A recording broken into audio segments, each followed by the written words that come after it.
आज धेरै दिनपछि म मेरो घरमा आउन पाएँ। 2064-66 सालदेखि जनसाहित्यिक सङ्घसँग म आबद्ध छु। होइन, म चाहिँ 64 देखि र अहिले जनसाहित्यिक सङ्घ महासङ्घ मलाई प्रगतिशील लेखक समितिर लखेटी दिएपछि यतातिर मेरो अलिक कम भएको थियो। त्यो संयोगका लागि म जनसाहित्यिक सङ्घ अध्यक्ष, महासचिव, उपाध्यक्षज्यू लगायत सम्पूर्ण यस कार्यसमितिलाई हार्दिक धन्यवाद व्यक्त गर्दछु।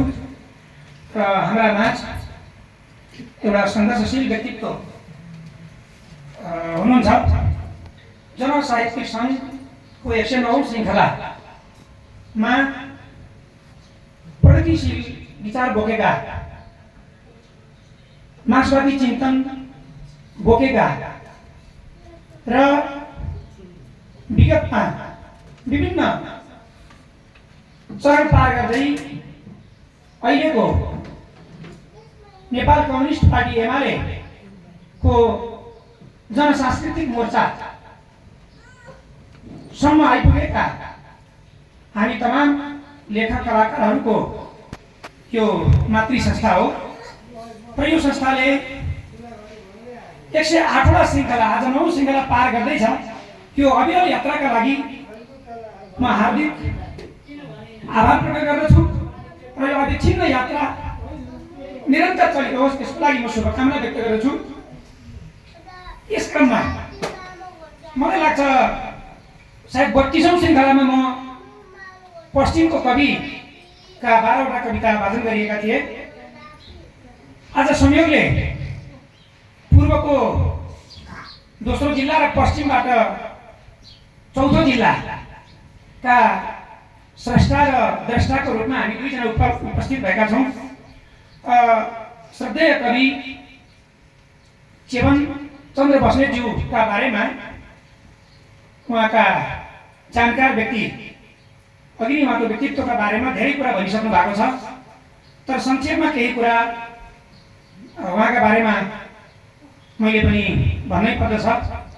समय कति हो मलाई सङ्केत गरिदिनु पनि म चट्टै छोडिदिने बाचा गर्दै म आफूलाई अगाडि बढाउने अनुमति माग्दछु। ठुला घरे अर्थात् चेवन चन्द्र बस्नेत अहिले 71औं वर्षको यात्रा गरिरहनु भएको छ। 70 वर्ष 1 महिना 10 अथवा 11 दिन आज उहाँको हुँदैछ। चैत 29बाट वैशाख 29, 30, 31, आज 9 भनेपछि 1 महिना 11 दिन। यो 70 वर्ष उमेर पार गरिसक्दा पनि उहाँ जुन 2030 सालको, 40 सालको, 50 सालको चेवन बस्नेत हुनुहुन्थ्यो, म त्यत्तिकै देख्न पाउँदाखेरि मलाई अत्यन्त खुसी लागेको छ। हामी मार्क्सवादीहरूका, वामपन्थीहरूका यस्तै ऊर्जाहरूले यो देश बनेको छ, हाम्रो समाज बनेको छ, हाम्रो पार्टी बनेको छ। तर अहिले हामी आफै निराश भएका छौँ। हामी आफ्नै कारणले होइन, हाम्रा नेताहरूका कारणले। यो कटु सत्य पनि हामीले बोल्नै पर्छ र त्यसलाई बचाउने कसरी भन्ने कुरामा हामी सबै अहिले अत्यन्तै चिन्तित छौँ। र त्यो चिन्ता कवि चेवन बस्नेतज्यूको पनि हो। उहाँ झङ्कमाया र बुद्धिबहादुर बस्नेतका पुत्र हुनुहुन्छ। 8 वर्षको उमेरमा उहाँले पितृस्नेहबाट वञ्चित हुनु पर्यो। 2020 सालमा उहाँले आफ्नो बुवालाई गुमाउनु भयो। त्यसको 6औं वर्षमा एउटा भाइ र 9औं वर्षमा अर्को भाइ गुमाउनु भयो। र 2030 सालको 2030 वर्षको 2030 सालको समय उहाँका लागि दुःखद र सुखद दुवै रह्यो। फागुनमा उहाँले जीवन साथी भित्र्याउनु भयो र चैतमा उहाँले एउटा कविता गाउनु भएको थियो, उज्यालो कटेरो। त्यो उज्यालो कटेरोमा उहाँलाई ताते ताते गराउने हजुरआमालाई उहाँले गुमाउनु भयो। मलाई उहाँकी जीवन सङ्गिनी प्रति अत्यन्त श्रद्धा जागरण भएको छ। आफू भित्रिएको 1 महिनामा सासू गुमाउनु हो। हाम्रो समाज सासू र बुहारीको सम्बन्धलाई अत्यन्त नराम्रो दृष्टिले हेर्ने गर्दछ। तर जो सासूहरूले बुहारीलाई भोलिकी सासू बनाउँछन् त्यो बन्ने अवसर उहाँले पाउनु भयो। 30 वर्षदेखि उहाँ राजनीतिमा लाग्नुभयो। अब उहाँको ठुला गरे भन्ने लेखिएको छ। घर ठुलै होला, जग्गा जमिन प्रशस्तै होला। कुनै बेलामा सन्धुवासमा बोलाउनु भएछ भने हामी हेरौँला। अब त्यो घर जग्गा जमिन श्री सम्पत्ति हेर्ने जिम्मा उहाँकी जीवन सङ्गिनीकै भयो। किनभने हामी लेखकहरू बुझ्दछौँ लेखकका श्रीमतीहरूका पीडा। बिहानदेखि साँझसम्म बाहिर बस्ने, बाहिरै हिँड्ने, कार्यक्रमहरूमै रमाउने अरूका श्रीमतीहरूले कति पीडा भोगेर त्यो घर धान्नु परेको हुन्छ। त्यो उहाँको अनुभव सायद चेवन बस्नेतका उपन्यासले दिन सक्दैन। त्यसो भएर 2 छोरी र 3वटी छोरी, 5वटा सन्तान सँगसँगै त्यो घर गृहस्थी सम्हालेर चेवन बस्नेतलाई आज यो मञ्चमा माला लाउने बनाउने उहाँकी सब सहधर्मीप्रति एकचोटि सबै ताली बजाएर मलाई सम्मान गर्छ। 37 सालतिरबाट उहाँ संस्थागत रूपमा समाज र पार्टीको सेवामा लाग्नुभयो। पार्टीको सेवा भनेको पनि समाजकै सेवा हो। उहाँले पढाइको कुरा त अघि सरले गरिसक्नुभयो। 23 वर्षको उमेरमा उहाँ 8 कक्षामा भर्ना हुन जानुभयो। उहाँबाट सिक्ने कुरा म पसेको बस भनिहाल्छु, पछि छुट्न सक्छ। हरेक मान्छेबाट केही न केही सिक्ने कुरा हुन्छ। र चेवन बस्नेतकी श्रीमती जीवन सङ्गिनीज्यूबाट हामीले जसरी घर धान्ने एउटा कला सिक्न सक्छौँ, त्यसै गरी चेवन बस्नेतज्यूबाट हामी हिन्दी फिल्मको एउटा लगेर हो मुन्ना भाइ भन्ने फिल्म छ। यो कर्ममा लागिरहनुपर्छ भन्ने त्यो मूल बाटो उहाँले सिकाउनु भएको छ। 23 वर्षको उमेरमा त्यतिखेर, अहिले त शान्ता चौधरीदेखि धेरै बुढाखालाहरूले पढे। अझ जनयुद्ध सकिएपछि धेरै माओवादीहरूले पढ्नुभयो मलाई। किनभने अब संसदीय व्यवस्थामा पढाइ लेखाइ पनि चाहिँदो रहेछ। बुर्जुवा भनेर छोडे पनि यही बुर्जुवा काम गर्दैछ भन्ने भयो। तर त्यो चेतना नआउँदै उहाँले आफूले पढाइ छोडेको 13 वर्षपछि फेरि 8 कक्षामा भर्ना हुनुभयो र आइएसम्म पढ्नुभयो। त्यतिले उहाँलाई चित्त बुझेन। दाँत उपचार गर्ने डिप्लोमा तहको 3 वर्ष डिप्लोमाको उहाँले त्यो अध्ययन पनि गर्नुभयो। अब मैले उहाँको संक्षिप्त बायो डाटा भनौँ, उहाँको व्यक्तिवृत्त हेर्दै गर्दाखेरि मेरो दिमागमा एउटा कुरा के आयो भने उहाँले यसरी घर परिवार सबै समाज सबै गर्दै गर्दा आफ्नो व्यक्तिगत उन्नति गर्ने समय कतिखेर निकाल्नुभयो। डिप्लोमा पनि उहाँले पढ्नुभयो। आइए पढिसकेपछि अब उहाँको अलिकति व्यक्तित्वको कुरो अघि सरले गरिसक्नु भएको छ। म त्यति धेरै लामो त गर्ने छैन, तर त्यहाँ पनि हामी पुगौँला। अहिले 53 वर्षको उहाँहरू 2 जनाको सहयात्रा चल्दै गर्दा उहाँले जब दाँतको उपचार गर्न थाल्नुभयो, त्यहाँ छोराहरूका नाममा उहाँले व्यावसायिक क्षेत्रमा पनि उहाँले धेरै काम गर्नु भएको छ। पवित्र डेन्टल हाउस, पवित्र इलेक्ट्रोनिक्स, एमटिसी को अपरेटर पनि हुनुभयो। वन्दना कन्स्ट्रक्सन र वरुण होटलको प्रोपाइटर पनि हुनुभयो। उहाँले मलाई लाग्छ नगरेको कुनै कामै छैन त्यस्तो खालको उहाँको व्यक्तित्व छ। व्यावसायिक व्यक्तित्वको मैले कुरा गरेको। त्यसो भएर यदि सक्रिय भएर काम गर्ने व्यक्तित्वबाट हामीले सिक्ने कुराहरू पनि धेरै छन्। हामी दिउँसो गएर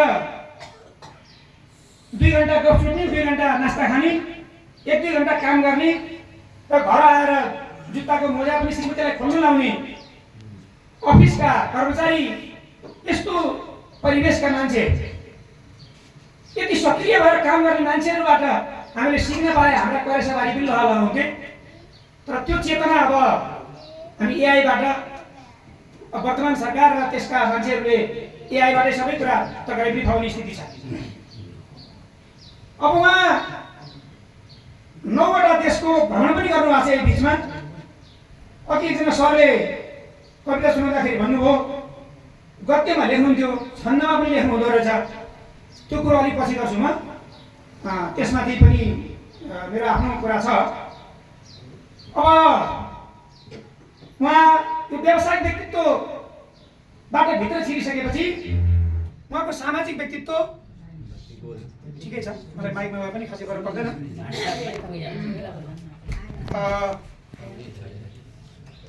उहाँको व्यक्तित्वका पाटाहरू हेर्ने हो भने उहाँ पत्रकार पनि हो, उहाँ शिक्षक पनि हो, साहित्यकार उहाँ हुँदै हो, र उहाँ समाजसेवी व्यक्तित्व हो, उहाँ राजनीतिक व्यक्तित्व हो।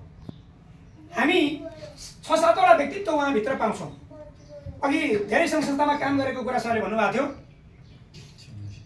यहाँ विभिन्न 21 वटा सङ्घ संस्थामा उहाँले काम गर्नुभएको छ। त्यो पनि कतै अध्यक्ष भएर, कतै उपाध्यक्ष भएर, कतै सचिव भएर। तिनी संस्था केन्द्रीयदेखि जिल्ला तहका छन्। त्यस सँगसँगै राजनीतिक व्यक्तित्वको हिसाबले उहाँले 2030 सालदेखि उहाँ राजनीतिमा समूह हुनुभयो। गाउँ समूहको स्थापना गर्नुभयो। त्यसपछि टोल कमिटी हुँदै उहाँ सरकारले भनिसक्नुभयो। जिल्ला कमिटी, प्रदेश कमिटी र अहिले प्रदेश सल्लाहकार समितिमा हुनुहुन्छ नेकपा एमालेको। अब छलफल साप्ताहिकको उहाँ सङ्खुवा सभाको प्रतिनिधि भएर उहाँले पत्रकारिताका क्षेत्रमा पनि उहाँले काम गर्नुभयो। मालेको पार्टी प्रचारक दल, अङ्ग्रेसो बियु, प्रजातान्त्रिक राष्ट्रिय युवा सङ्घको जिल्ला अध्यक्ष, जिल्ला विकास समितिको सदस्य हुँदै वडा सदस्यको पनि कुरा, वडा अध्यक्षको कुरा पनि गरिसक्नुभयो, वडा अध्यक्ष पनि भइसक्नुभयो। विभिन्न जनप्रतिनिधिको हिसाबले र पार्टी प्रतिनिधिको हिसाबले थुप्रै अनुभव उहाँले सँगाल्नु भएको छ। र संयुक्त वाम मोर्चा सङ्खुवा सभाको पनि 2047 सालमा सचिव हुनुभयो। यसरी उहाँले राजनीतिक, सामाजिक क्षेत्रमा पुर्याउनु भएको योगदान तपाईँ हामी सबैका लागि अनुकरणीय छ। र उहाँ अहिले पनि सक्रिय जीवन बिताइरहनु भएको छ। लेखनमा प्रवृत्त हुनुहुन्छ, सामाजिक सेवामा प्रवृत्त हुनुहुन्छ। प्रगतिशील अभियानको कुरा गर्दाखेरि पार्टीलाई अलगै राखेर हेर्दा पनि उहाँ प्रगतिशील लेखक कलाकार सङ्घ थियो। जतिखेर प्रगतिशील लेखक सङ्घ थिएन। सङ्खुवा सभाको संस्थापक सचिव हुनुभयो 2038 सालमा। राष्ट्रिय जनसांस्कृतिक मञ्चको जिल्ला संयोजक हुनुभयो र उहाँको यस संस्थासितको सम्बन्ध 2038-39 सालबाट जोडियो। र अहिले यति वर्षपछि यो संस्थाले उहाँलाई मञ्चमा राखेर यो सम्मान गरेको छ। र यो संस्था उहाँको आफ्नो संस्था हो र यसलाई उहाँले सधैँ माया गरिरहनु हुनेछ, श्रद्धा गरिरहनु हुनेछ भन्ने मैले ठानेको छु। अब उहाँले 2 वटा स्कुलमा, धेरै त पढाउनु भएन, 6 महिना मात्रै पढाउनु भयो, तर पनि उहाँले शिक्षण सेवा पनि गर्नुभयो। अब पुरस्कारको कुरा अघि सरले गर्नुभयो। 1 दर्जन पुरस्कार जति, सम्मान जतिको मैले नोटिस गरेको छु। उहाँले स्कुल स्थापना गर्नका लागि धेरै चन्दा दिए बापत उत्कृष्ट चन्दादाताको पुरस्कार पाउनु भएको छ। त्यहाँ क्याम्पस स्थापना गर्दाखेरि, क्याम्पस स्थापना गर्न आफूले चन्दा दिए बापत उहाँले सम्मानित हुनुभएको छ। र 1 दर्जन झन्डै उहाँले सम्मान एवं पुरस्कारहरू प्राप्त गर्नुभएको छ। 9 वटा संस्थाको आजीवन सदस्य हुनुहुन्छ। त्यसमध्येमा रेड क्रस र अरू 1-2 वटा सामाजिक संस्था र अरू 5-6 वटा साहित्यिक संस्थाको आजीवन सदस्य हुनुहुन्छ। र यसरी अब जीवन सङ्घर्षको कुरा अघि कोट्याइसक्नु भएको छ। मैले त्यसलाई अलिकति यहाँ अझै स्पष्ट पार्न मात्रै खोजेको। 42 सालको बमकाण्ड, नेपाली काङ्ग्रेसको सत्याग्रह र त्यसले वामपन्थी आन्दोलनमा लागेकाहरूलाई छानी खोजी कसरी त्यतिखेरको पञ्चायती सरकारले दमन गर्दथ्यो भन्ने कुरा उहाँको प्रत्यक्ष जीवनमा जोडिएको घटनाले पुष्टि गरेको छ। उहाँका 3 वटा कविता उहाँको जीवन सङ्घर्षसित सम्बन्धित छन्।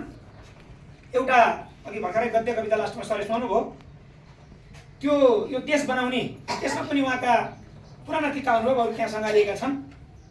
र त्यसभन्दा अगाडि उहाँले झ्याउकिरीको रात, त्यो रात अत्यन्त कष्टकर, जहाँ सङ्गीनले उहाँलाई घोचियो, जहाँ खाल्टोमा हालेर पुर्ने प्रयास गरियो, तर पनि उहाँलाई आज यो मञ्चमा सम्मानित हुन लेखेको रहेछ।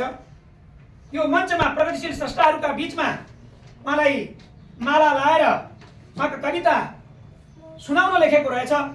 र उहाँ आज हाम्रा सामु सुरक्षित हुनुहुन्छ, जीवित हुनुहुन्छ र सक्रिय हुनुहुन्छ। र त्यस आन्दोलनले नेपालीका सत्याग्रह, त्यस बमकाण्डले सत्याग्रहलाई पनि फुटायो। र त्यो कठिन परिस्थिति अबका दिनमा पनि निम्तिने खतरा त्यत्तिकै छ। तपाईँ हामी स्रष्टाहरूले बुझ्नुपर्ने कुरा यहाँ मैले प्रसङ्गवश उल्लेख गरेँ। अब उहाँका 12वटा कविता, अरू त मैले केही हेरेको छैन, 12वटा कविताका आधारमा उहाँ कवि कस्तो कवि हो भनेर भन्दाखेरि उहाँभित्र देशभक्तिको भावना अटस मटस छ। उहाँ कतै न कतै यो देशलाई बनाउनुपर्छ, यो देशलाई सिँगार्नुपर्छ, यहाँको गरिबीलाई हटाउनुपर्छ, यहाँको अभावलाई हटाउनुपर्छ, यहाँको अशिक्षा बेरोजगारीलाई हटाउनुपर्छ भन्ने भाव उहाँका कवितामा आएका छन्। 3-4वटा कविता उहाँका यसै सन्दर्भमा लेखिएका छन्। अर्को मानव अधिकार, अझ मानवीय उच्च मानवीय चेत, किनकि उहाँ जिउँदो शहीदका रूपमा आफैले जुन किसिमको अमानवीय व्यवहार भोग्नुभयो, त्यसबाट उहाँको मनमस्तिष्कलाई उच्च मानवीय भावनाले यति प्रभावित गरेको छ कि त्यो मानवीय भावना उहाँभित्र छ र त्यो उहाँका कवितामा पोखिएर आउँछ। त्यसै गरी उहाँ प्रगतिशील कवि त हुँदै हो, वामपन्थी विचारधारा भएको कवि पनि हुँदै हो। वामपन्थी पार्टीमा रहेर यत्रो वर्ष जीवन भर सेवा गरेको व्यक्तित्व पनि हुँदै हो। त्यसकारणले अघि हामीले सरको कविता, सरले वाचन गर्नुभएको कविता पनि सुन्यौँ। देशलाई परिवर्तन गर्ने, देशलाई बनाउने र त्यसका लागि सङ्घर्ष गर्ने त्यो क्रान्ति चेत, विद्रोह चेत र परिवर्तनको चाहना, परिवर्तनको आग्रह उहाँका रचनाहरूमा अत्यन्त सघन रूपमा आएको छ। र यो उहाँको महत्त्वपूर्ण लेखन कवितात्मक प्रवृत्ति हो। शोषण उत्पीडनको विरोध मात्रै होइन, समतामूलक र न्यायपूर्ण समाजको स्थापनाको आग्रह उहाँका कवितामा हामी पाउँछौँ। त्यो मैले अध्ययनबाट आफूले यति यो प्रवृत्ति पनि उहाँमा रहेको मैले पाएँ। र सबै प्रकारका विभेदहरूको अन्त्य, जात भात अथवा अन्य विभेदहरूलाई जरैबाट उखेल्नुपर्छ भन्ने प्रवृत्ति उहाँका कवितामा आएको छ। र उहाँले कैयौँ कवितामा प्रकृतिको चित्रण गर्नुभएको छ, चाहे वातावरणको कुरामा होला, चाहे देश समृद्ध बनाउने कुरामा होला। नेपाली प्रकृति, नेपाली माटो, नेपाली जनजीवन उहाँका कवितामा सघन रूपमा आएको छ। र प्रकृतिको चित्रणलाई पनि उहाँले आफ्नो कविताको विषय बनाउनु भएको छ। त्यसै गरिकन विदेश पलायन हुने प्रवृत्तिप्रति उहाँको अत्यन्त नकारात्मक धारणा छ। किनभने देशभित्र हामी चाह्यौँ भने गर्न सक्छौँ, तर हामी गरिरहेका छैनौँ। त्यसो भएर विदेश गएर अर्काको भूमिमा पाखुरा दुखाउने, परिश्रम गर्ने, पसिना बगाउने, त्यस कामलाई रोक्नुपर्छ भन्ने उहाँका कविता हामीले सुनिसक्यौँ। त्यसकारणले देशभित्रै हामीले जे सक्छौँ त्यो हामी देशभित्रै गरौँ भन्ने त्यो चेत उहाँभित्र छ र त्यसको अभिव्यक्ति उहाँका कवितामा पाइन्छ।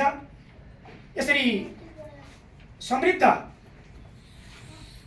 नेपाल र सुखी नेपाली बनाउने कामना उहाँका कवितामा हामी पाउँछौँ। यसरी उहाँका कवितामा उहाँभित्रका चेत, उहाँको विचार र प्रवृत्ति सघन रूपमा आएको छ। अब मातृवियोग, पितृवियोग, भ्रातृवियोग, वियोगहरू सहँदै राज्यबाट प्रताडित हुँदै सङ्घर्ष गर्दै 71औं वर्षमा आइपुग्नुभएका आदरणीय कवि चेवन बस्नेतज्यूको कविताका सन्दर्भमा हामी अलिकति भोत्लिनै पर्छ।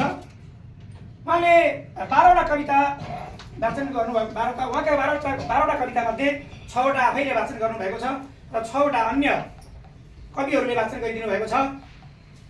सरल, प्रतीकात्मक, वाक्यात्मक एवं व्यङ्ग्यात्मक शीर्षकहरू छन्। समग्रमा हेर्दाखेरि यी 12वटा कवितामा समकालीन नेपाली समाजका विविध पक्षहरू, राष्ट्रप्रेम, सामाजिक विभेद, अन्धविश्वास, विदेश पलायन, पर्यावरणीय सङ्कट, राजनीतिक विकृति, मानवीय संवेदना र परिवर्तनको चाहना जस्ता मूल विषयलाई उहाँले यी कविताहरूमा प्रस्तुत गर्नुभएको छ। 12वटा कविताको प्रारम्भमा जिन्दगी एक शब्दात्मक शीर्षक छ भने सङ्कल्प 12औं कविता हो, त्यो पनि एक शब्दात्मक शीर्षक नै रहेको छ।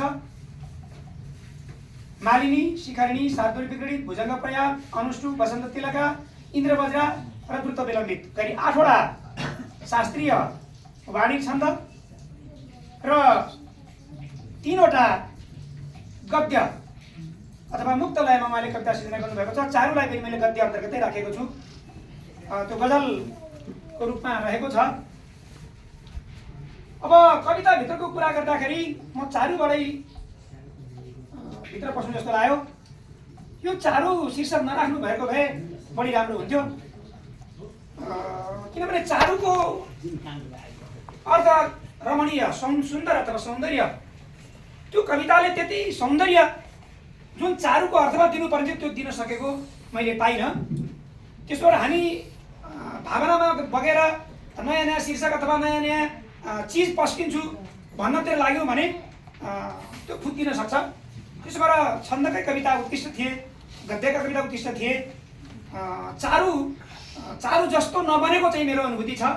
म अब बोल्दाखेरि अब बोल्नै पर्छ, किनभने म त्यही बोल्नका लागि बसेको छु। राम्रो मात्रै भनिरहने कुरो पनि भएन। जसले कविलाई अझ कवि बनाउन मद्दत गर्छ त्यो कुरा मैले राख्नै पर्छ। केही ठाउँमा छन्द भङ्ग पनि भएका छन् र अभ्यासको अझै आवश्यकता छ।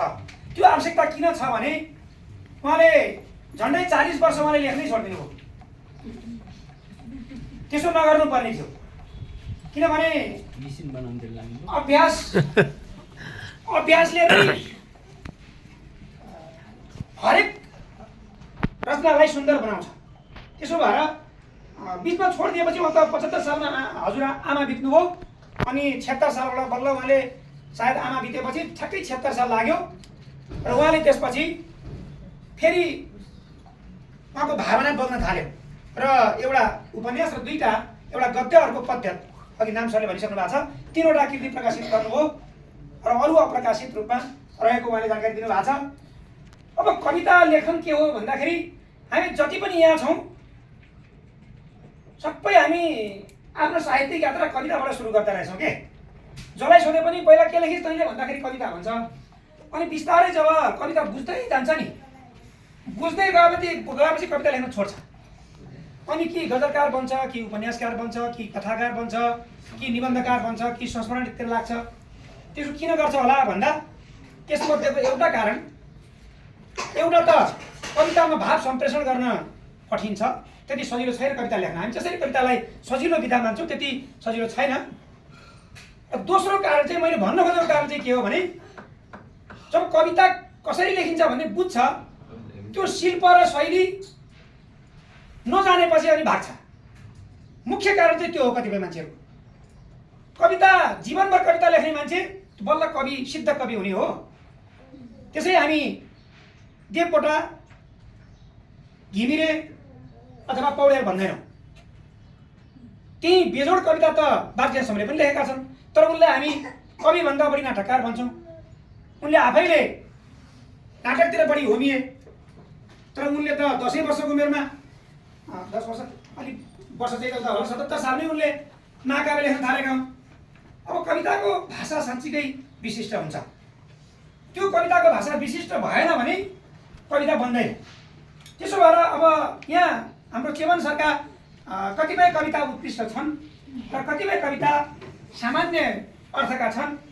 हामी व्यञ्जनात्मक भाषाको कुरा गर्छौँ, व्यञ्जनात्मक भाषा नभए पनि कमसेकम लाक्षणिक भाषा आएन भने त्यो कविता बन्दैन। तिमी राम्रा छौ तिमी राम्री छौ भन्नु र तिमी जुन जस्ती छौ भन्नु आकाश पाताल फरक हुन्छ।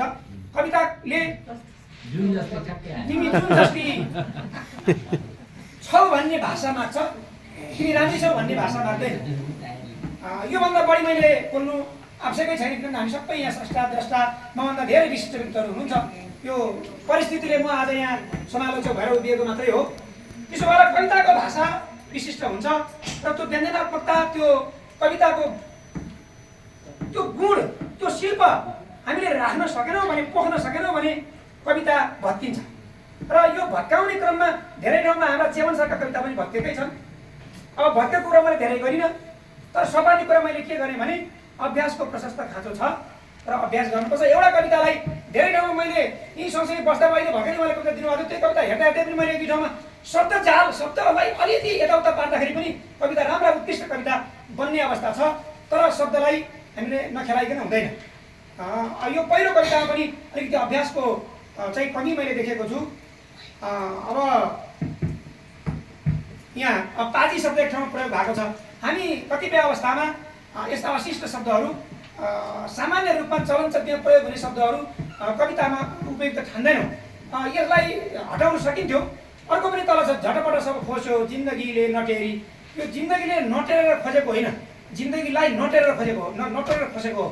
त्यसो भएर जिन्दगीले टेरेको भए त गरिहाल्थ्यो। त्यसो भएर यहाँ त्यो शब्दमा पनि गलत परेको छ। अर्को अब भन्नै पर्ने कुरा के छ भने प्रगतिशील हुनुहुन्छ, 30 सालदेखि वामपन्थी आन्दोलन लाग्नु भएको छ, 3-3वटा किताब प्रकाशित गर्नु भएको छ, अरू किताबहरू प्रकाशित हुन बाँकी छन्। त्यो विभिन्न कवितामा ठाउँ ठाउँमा यो ईश्वरको कुरा आएको छ। तन मन धन मिल्दा जिन्दगी ईशा बन्छ, ईश्वर बन्छ भन्नुभएको छ। ईश्वर बन्ने हो कि मान्छे बन्ने हो? हामी मान्छेभित्रको मान्छे बनाउन चाह्यौँ भने हुन्छ। हामी वामपन्थीहरू ईश्वर छैन भन्छौँ, मार्क्सवादीहरू होइन भन्छौँ। अब यसलाई सरले अब अलिकति आफ्नो वैचारिक धारलाई स्पष्ट बनाउनु भयो भने अझ सरको कविता मार्क्सवादी प्रगतिशील बन्छ। प्रगतिवादी त अब हाम्रै पनि कविता बनेका छैनन्, कसैका पनि धेरैका कविता बनेका नहुन सक्छन्। त्यसो भएर प्रगतिशील बनाउनका लागि सरले त्यसलाई चाहिँ अलिकति चिर्नै पर्छ। मैले यहाँ प्रसङ्ग बस्यो भने यहाँ अर्को पनि अनेकौँ। अब यहाँ माथि कस्तो राम्रो प्रसङ्ग आएको छ कि सुनौला पाखा छन् वन बिटप छन् खेत गरा। यो प्रकृतिको चित्रण गरेर यो देशमा के छैन भन्ने भाग दिन खोजिएको छ। तर अर्को पङ्क्तिमा के भन्नुहुन्छ, अनेकौँ पीडाले मन जमा खेल्दछ कुरा। यिन राम्रा भएर सुनौला चिज भएर हजुरको मनमा पीडा उत्पन्न भएको हो त? त्यसो त होइन नि, विरोधाभासपूर्ण अभिव्यक्ति आयो। त्यसो गर्न चाहिँ त्यसैले कवितालाई बिगार्छ। यो अब मैले भन्नै पर्ने थियो। कविताका पङ्क्ति केही मैले भनिदिएँ भने सजिलो हुन्छ भनेर मैले भनेको, म जान्ने भएर भनेको होइन। यसलाई सहज रूपमा ग्रहण गरिदिन म अनुरोध गर्दछु। मेरो आदरणीय दाजु समान हुनुहुन्छ। अर्को पनि यहाँ छ, नलागौँ अर्काको जमिन भरिलो पार्न र रुन, बचेको ऊर्जा यो मधु वचनमा अर्पण दिन। के हो अर्पण दिन भने? अर्पण गर्ने होला, अर्पण दिने त हुँदैन। हामी जस्ता वरिष्ठ खारिएका 70 वर्ष पुगिसकेका मान्छेहरूले लेख्ने कवितामा अलिक शब्द चाहिँ हामीले हेर्नै पर्छ। किनभने यो हाम्रो घरभित्रको कुरा हो, बाहिरको कुरा होइन। यही चिज तपाईँले सार्वजनिक ठाउँमा अरूलाई भन्नु भने, कोही काङ्ग्रेस भएको ठाउँमा, कोही अरू भएको ठाउँमा भन्नु भने भन्ने पनि हुनसक्छ। त्यसो भएर घरभित्र मैले यो जानकारी दिएको हो।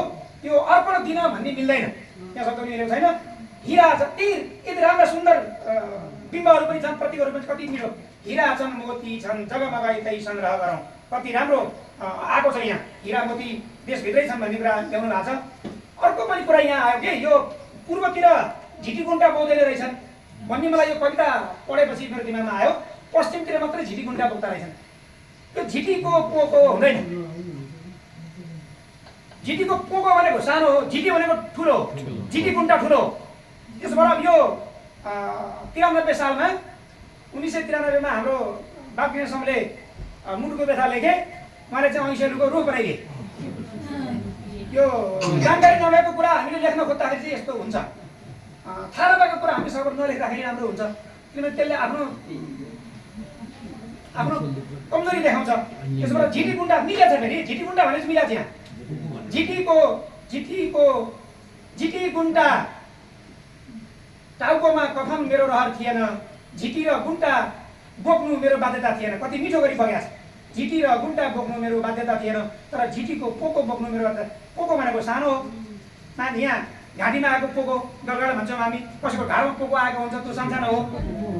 झिटी गुन्डा भनेपछि त्यो लुगा लत्ता सहितको ठुलै चाहिँ हुन्छ त्यो।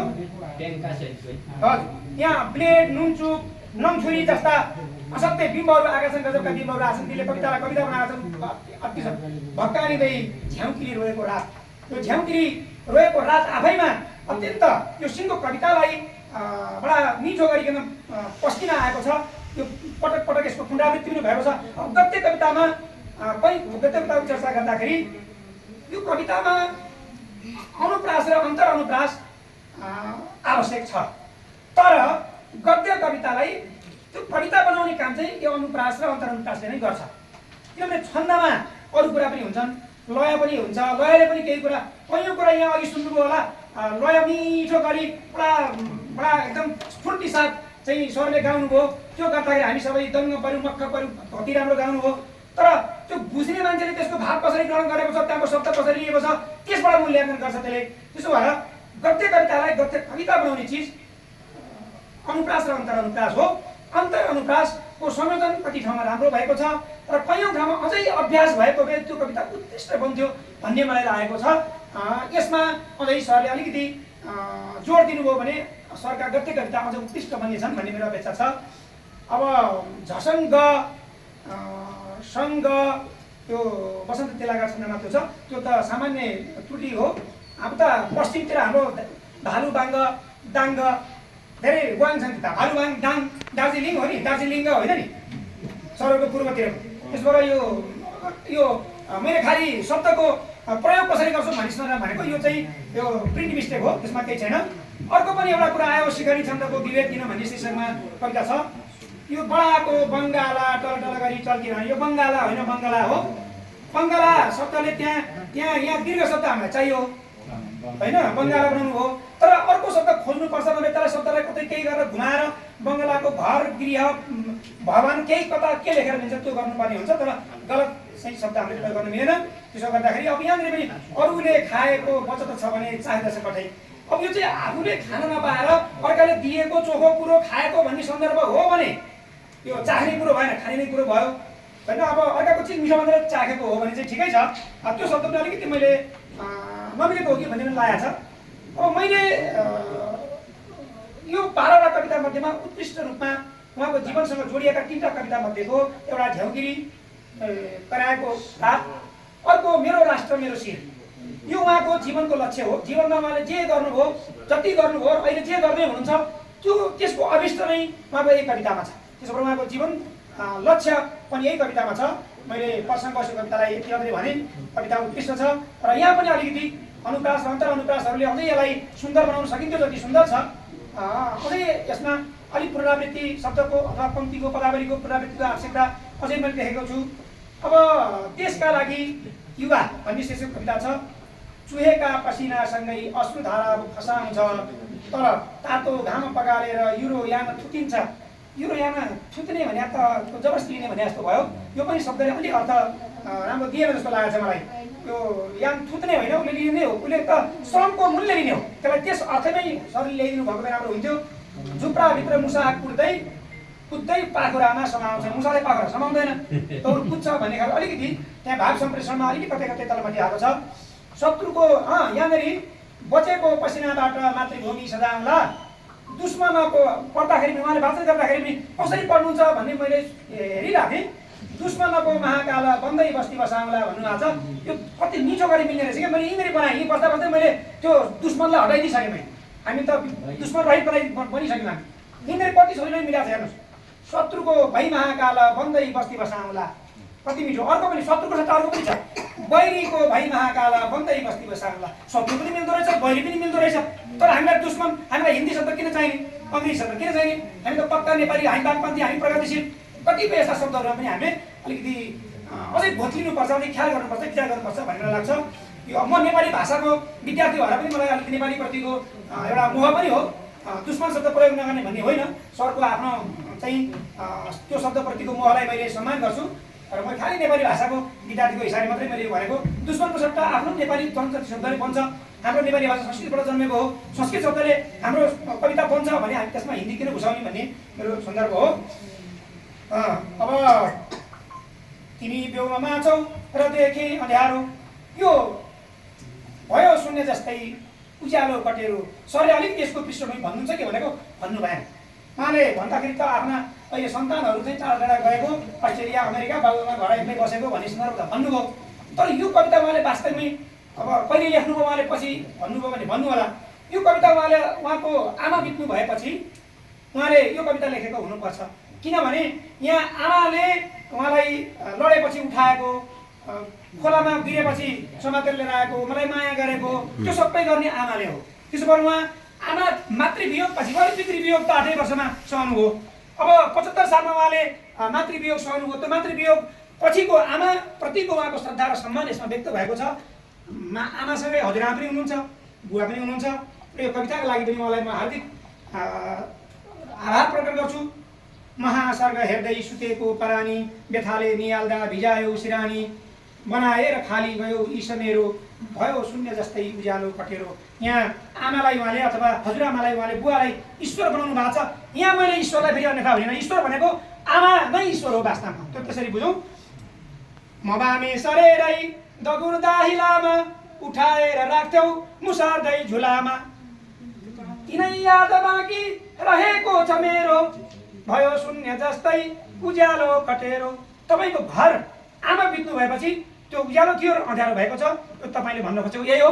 यदि मैले गलत भनेको छैन भने पढाएर आशा भरोसा जगायौ, यो आमासँगै जोडिएको छ। किनभने बुवा उहाँको बितिसक्नु भएको थियो, अरू भाइहरू थिए, उहाँलाई पढाउने काम कसले गर्यो? आमाले नै गर्नु। पढाएर आशा भरोसा जगायौ, सुनौलो लगानी फुलायौ फलायौ, नमैले रिझाएँ नदै पँधेरो, भयो शून्य जस्तै उज्यालो कटेरो। मैले यसलाई यति मात्रै गाएँ। अब चारुको कुरा मैले सुरुमै गरिसकेको छु। अब यहाँ चारुमा पनि अलिकति अब यो वचन बाण अलिकति मैले प्रहार गर्नै पर्ने भयो। त्यसलाई गलत नमान्नु होला। यो चारुको कुरा त मैले अघि नै गरिसकेँ। मातृभूमिको ऐना फेर्नु पर्ने छ। मैले यो ऐना फेरेर त अनुहार त जस्तो तस्तै आउँछ। ऐना फेरेर यसले देशको मुहार फेर्ने भाग त दिएन जस्तो लाग्यो मलाई। तपाईँले देशकै मुहार फेर्नु पर्ने थियो। यहाँ देशको ऐना फेरेर त भएन। यो शब्द ऐनाले चाहिँ अलिकति काम गरेन। त्यसै गरी तल यो शोषण विरुद्ध जालो, तपाईँले जालो बेर्दिनु भयो त त्यो एक ठाउँ पोको परेर बस्छ, जालोले केही पनि काम गर्दैन। जालो त च्यात्नु पर्यो। र मात्रै कहिलेकाहीँ कस्तो हुन्छ भने हामी नयाँ बिम्बको प्रयोग गर्न खोज्छौँ कि नयाँ बिम्बको प्रयोग गर्न खोज्दाखेरि त्यो बिम्बले दिने अर्थ नै भत्किन्छ। हेर्नुहोस्, अब यहाँ चाहिँ यो ऐना नभएर मुहारै फेर्ने कुरा आउनु पर्थ्यो। आखिर यो गद्य कवितै थियो, त्यहाँ मुहार लेखे पनि केही बिग्रिने थिएन। अर्को तल चाहिँ यो जालो बेर्नुको सट्टा बरु यो जालोले घेर्नु पर्ने थियो। बरु जालोले घेर्दै गयो भने त्यो शत्रु हो के हो त्यो चाहिँ बाहिर जान पाउँदैन, त्यो घेर्नु पनि मिल्ने थियो बरु, होइन? तर अब जालो बेर्ने कुरो पनि भयो। तल खोक्रो धरा हुँदैमा नपढ्नु भएको छ सरले। यहाँ चाहिँ मा छ है, मलाई पनि मा दिनु भएको छ। खोक्रो धरा हुँदैमा आत्तिनु हुन्न कहिले, राज्यको खाँचो छोप्न टेर्नु पर्ने छ। मैले कसलाई टेर्नु पर्ने हो हजुरले? मतलब दुःख गर्नुपर्ने हो, तपाईँले मेहनत गर्नुपर्ने हो, बनाउनु पर्ने हो, काम गर्नुपर्ने हो, यो टेर्नु पर्ने। अब यो गजल लेख्दाखेरि यस्तो हुन्छ कि हामी यो रदीप र काफियाको चक्करमा लाग्दाखेरि त्यसको भावहरू पनि हुन्छ, वाक्य पनि मिल्दैन, लफडामा फसिन्छ। त्यसो भएर यदि गजलमा हाम्रो हात बगेको छैन, हाम्रो दिमाग बग्दै छ भने नलेखौँ। चारु भन्नुभयो, तर चारुमा पनि भाग त चाहियो। गलत अर्थ त लाग्नु भएन, अर्थ त ठिक ढङ्गले लाग्नु पर्यो। त्यसो भएर अब यो अन्तिममा जाँदा जाँदै कितो लागे पनि त्यसलाई मिठो मानिदिनु होला। मैले आदरणीय दाजुलाई योभन्दा धेरै चाहिँ मैले चाहिँ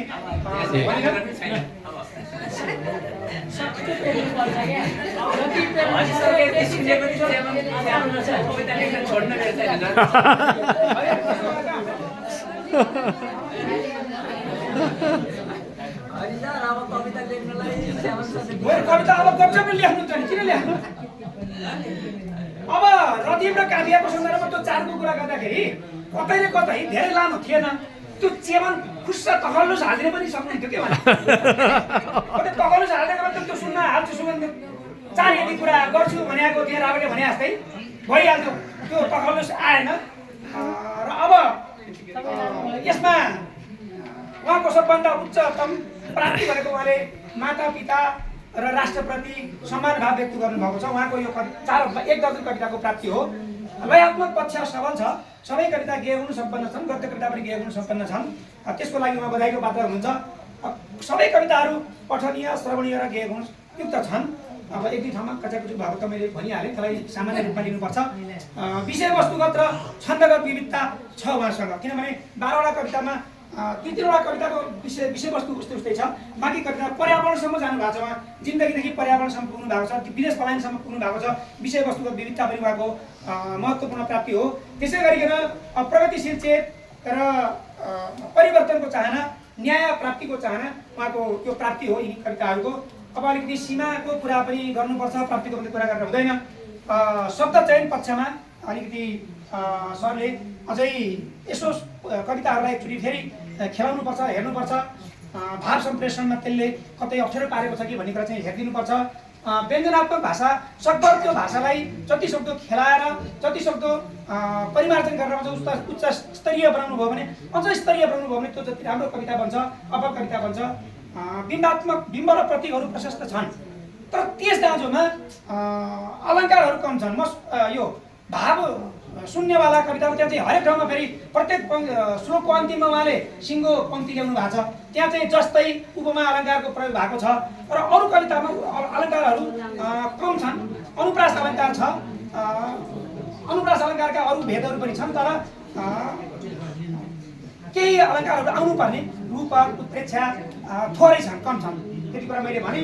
र यति भनिसकेपछि उहाँलाई अब हामीले धेरै धेरै बधाई दिनुपर्छ। आज उहाँका कविता हामीले सुन्यौँ, हामी सबै उहाँको बारेमा जानकारी पनि प्राप्त गऱ्यौँ।